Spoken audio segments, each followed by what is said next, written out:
Death and all the destruction, a story of heroism. 13 Ukrainian border guards defending a small island in the Black Sea defy an invading Russian warship. Todd Pyro is here now with the details on the defiance that cost them ultimately their lives. Todd? That's right, Steve, Ainsley and Will. The ultimate act of defiance, the ultimate price paid. Ukrainian border guards defending a Black Sea island, defiantly telling an invading Russian warship to go F yourself when asked to surrender, and then killed when that warship opened fire. Watch.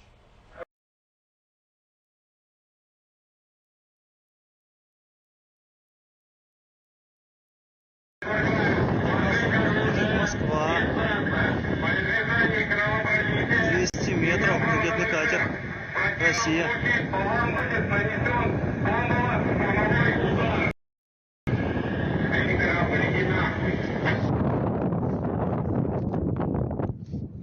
Вот так вот мы тут и живем, блядь, на острове Змеином.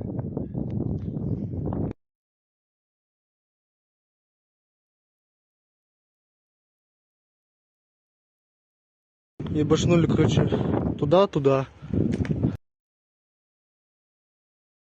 Вон кораблик. То ли шугают, то ли пойми, что делают. Пока что вроде не снесли. Пойми, их быстрее всего шугают нас по скалам.